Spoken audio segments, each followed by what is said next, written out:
বলরাম নন্দিনীকে ভালোবাসে, এই কথাটা বলরামের মুখে শুনে চমকে যায় তটিনী আর পরশুরাম। এবার কি তাহলে নন্দিনীর সাথে বিয়ে হচ্ছে বলরামের? সম্পূর্ণ জানতে ভিডিওটিতে লাইক দিয়ে চ্যানেলটি এক্ষুনি সাবস্ক্রাইব করে দেখতে থাকুন। গল্পের শুরুতেই দেখা যাবে মেহেন্দির অনুষ্ঠান হচ্ছে, সবাই তো খুব হই হুল্লোড় আনন্দ করছে। আর তখনই দেখা যায় যেদিকে নন্দিনীর হাতে মেহেন্দি দিয়ে দিচ্ছে। এরপর তটিনী সবাই চলে আসে এক এক করে, আর তটিনী তখন নন্দিনীর প্রশংসা শুরু করে দেয়। এরপর দেখা যাবে একটা গান ধরে, আর তখনই সবাই সেই গানটা গাইতে থাকে, আর সবাই খুব আনন্দ হই হুল্লোড় করতে থাকে। নাচ গান সমস্ত কিছু হয়। এদিকে দাঁড়িয়ে বলরাম, পরশুরাম সবাই দাঁড়িয়ে দেখছে। তখন দেখা যায় পরশুরামকে নিয়েও নাচতে থাকে টটিনি। আর তখন পরশুরাম ইশারা দিয়ে বলরামকে দেখিয়ে দেয়। এরপর বলরামকেও সবাই টানিয়ে নেয়, আর টেনে এনে তখন বলরামকে নিয়েই নাচতে থাকে। এরপর দেখা যায় সবাই যখন নাচ গানে হই হুল্লোড় করতে থাকে, এদিকে বলরাম একটা সাইডে গিয়ে দাঁড়িয়ে থাকে। আর তখন নন্দিনীর দিকে এক দৃষ্টিতে তাকিয়ে থাকে, নন্দিনীকে ফলো করতে থাকে, মানে নন্দিনীকে দেখতে থাকে। আর এটাতেই বোঝা যাচ্ছে যে বলরাম নিজে পছন্দ করে নন্দিনীকে। তার জন্য নন্দিনীর বিয়ে হয়ে যাচ্ছে সেটা কিছুতেই সহ্য করতে পারছে না বলরাম। তার জন্য বলরাম চুপ করে একটা সাইডে নীরবতা পালন করছে। এদিকে নন্দিনীকে নিয়ে সাথে করে নিয়েই সবাই নাচতে থাকে। এরপর নন্দিনীর হবু বর ফোন করেছে। তখনই সেখানে তটিনী বলতে থাকে, ফোনটা আমার কাছে দে। এই বলে সব বোনেরা মিলে ফোনটা নিয়ে কারাকারি করতে থাকে। তখন তটিনী বলে যে আচ্ছা, ফোনটা ফোনটা আমি নিব। এই বলে ফোনটা রিসিভ করে, আর তখন নন্দিনীর কাছে দেয়। নন্দিনীকে বলতে থাকে যে কথা বলার জন্য। এরপর নন্দিনীকে কথা বলতে দেয়। নন্দিনী তখন ফোনটা রিসিভ করলে বলে হাই। এরপর এরপর সবাই তো এটা শুনে সবাই রাগাতে থাকে নন্দিনীকে। আর তখন নন্দিনী বলে হ্যাঁ বলো। এরপর গৌরব বলছে যে মেহেন্দি হয়ে গেছে। তখন বলে হ্যাঁ হয়ে গেছে। এরপর বলে কেমন লাগছে লোকটা? তখন দেখা যাবে বলতে থাকে যে খুব ভালো। এরপর গৌরব বলে ওই হাতেই তো বিয়ের সময় তুলে দিবে তাই না? আর তখন তখন দেখে নিব নাকি এখন একটা ভিডিও কল করব?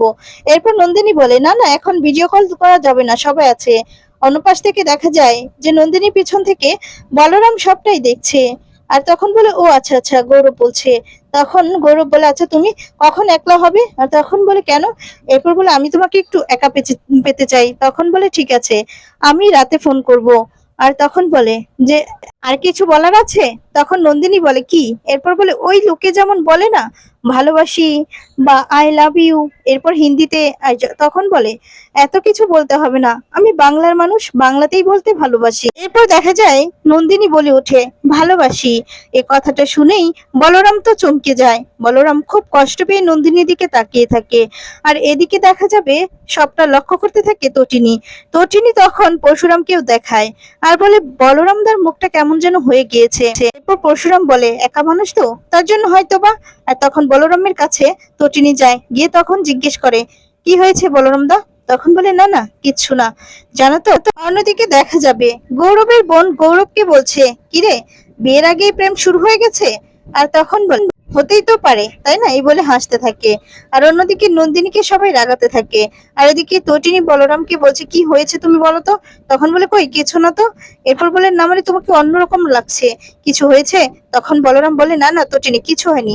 এই জানো তো আমি আর তোমার বর আজকে একটা ফ্যাক্টরি দেখছি, আর সেই ফ্যাক্টরিতে নাকি কোটি কোটি ব্যবসা হচ্ছে, কোটি কোটি টাকার। কিন্তু প্রবলেমটা কোথায় জানো তো?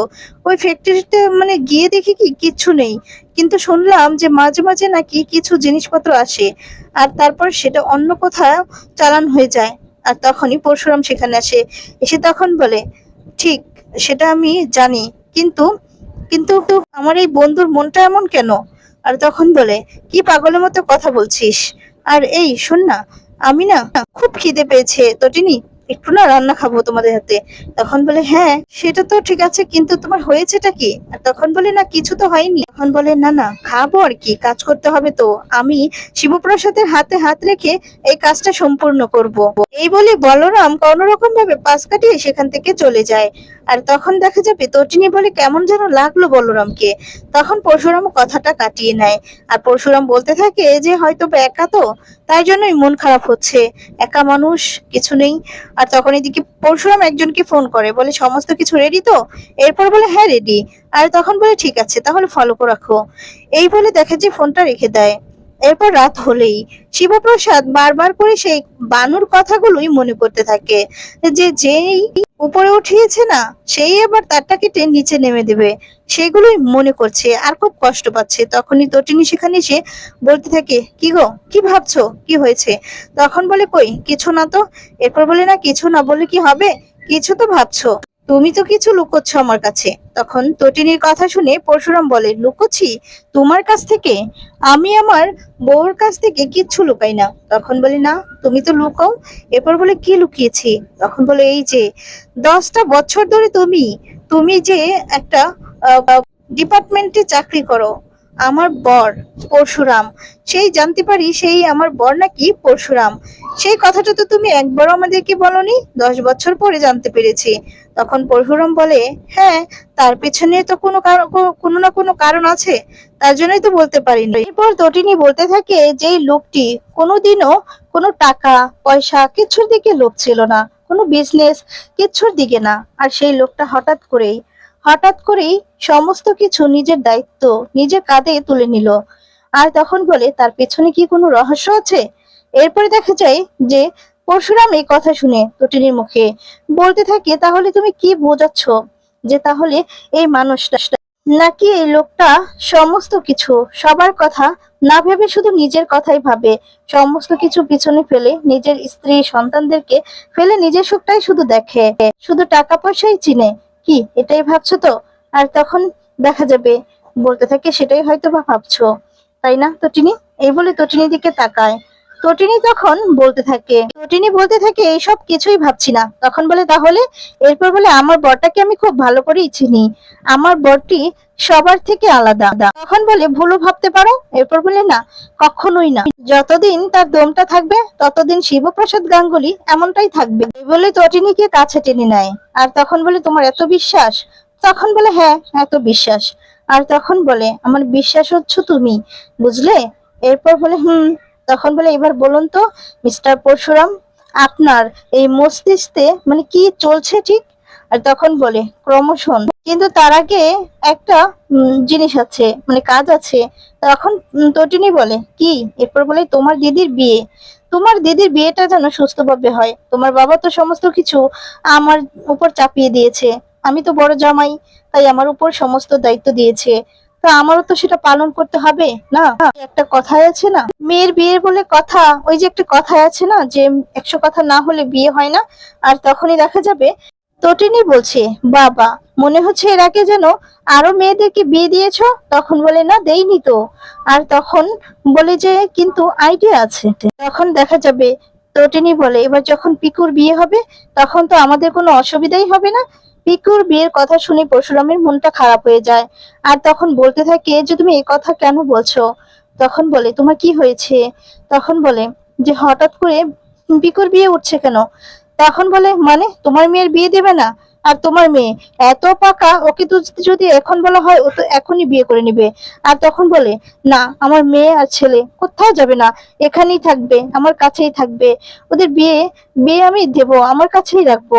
এখন তটিনী বলে, তাকাও এদিকে, কি হয়েছে তোমার বলো তো? আমি তো জাস্ট ভবিষ্যতের কথা ভেবে কথাটা বলেছি। তখন বলে, সেটা তো অনেক দেরি। এরপর বলে, দেরি হোক, কিন্তু তুমি তাদের বিয়ের কথা বলবে না, প্লিজ, পিকুর বিয়ের কথা বলবে না। লাড্ডু পিকুকে ছাড়া আমি থাকতে পারবো না, প্লিজ, আমি থাকতে পারবো না। তখন বলে, আচ্ছা ঠিক আছে, কিন্তু তুমি কি গো, তুমি কি, এই না তুমি আন্ডারওয়ার্ল্ডের ক্রাশ, আর তোমাকে ক্রিমিনালরা ভয় পায়, আর ওরা বলে কি যে আমাদের সামনে যেই আসুক না কেন ভয় পাই না, তো পরশুরাম যেন আমাদের সামনে না আসে। তুমি একটা সামান্য কথায় তখন বলে, তটিনী, তুমি বুঝবে না, তুমি বাবা তো, বাবার জন্য ছেলে মেয়েদের যে কি, মানে ছেলে মেয়েদের জন্য বাবার মনে যে কি চলে সেটা একমাত্র উম, বাবারাই বোঝে। আর তুমিও মা, তুমিও কষ্ট করে জন্ম দিয়েছো, তুমিও তো কষ্ট পাও, বলো? এখন বলে, জানি তুমিও কষ্ট করেছো। এরপর তটিনী বলে, আমি জানি তো, পিকু লাড্ডুকে মানুষ করতে আমি যতটা কষ্ট করেছি তার থেকে দ্বিগুণ কষ্ট তুমি করেছো, একই কষ্ট করেছো তুমি, তাই তো আজকে পিকু লাড্ডুর কাছে তাদের পা এক, মামি এক। তখন বলে, আমার কাছে তো আমার ছেলে মেয়ে ছাড়া আর তুমি ছাড়া আমার কাছে আর কেউ নেই। আর তখনই বলে, বলছি কি, আমি মানে অনেক রাত হয়েছে, লাড্ডু পিকু ওরা, আর তখন বলে, ওরা ভালো আছে, ওরা গল্প শুনছে। তখন বলে ওরা না একদম তার বাবার মতো হয়েছে। তটিনী বলে কেন? এরপর এই যে পরশুরাম বলতে থাকে এই যে ওরা না ওর বাবাকে একটু স্পেস দিচ্ছে, এই জন্যই তো আমি তোমাকে আদর করতে পারি, এই বলে আদর করতে থাকে। আর তখনই বলতে থাকে কি হচ্ছেটা কি আসলে কি বলতো, এতদিন পর না আজকে ছেলে মেয়েগুলো বুঝতে পেরেছে যে মামার বাড়িতে কি হয় হয়। এরপর বলে কিন্তু আমার না একটা কোথাও খটকা লাগছে। তখন বলে কেন, কোথায়? এরপর বলে ছেলের বাড়ি থেকে যখন প্রথম দিন আশীর্বাদের দিন আসলো তখন একরকম ছিল, আর যখন ওই দিন ফোন করলো ওই দিনই একরকম কথা বললো, তার জন্য কেমন একটা হচ্ছে। পরশুরাম বলছে চিন্তা করো না, সবকিছু ঠিক হবে। আর তখন বলরামের কথাও মনে করে যে বলরামদাকেও হঠাৎ করে দিদির বিয়েতে কেমন একটা লাগছে। আর তখনই পরশুরাম বলে আরে ছাড়ো না, এমনিতেই হয়তোবা।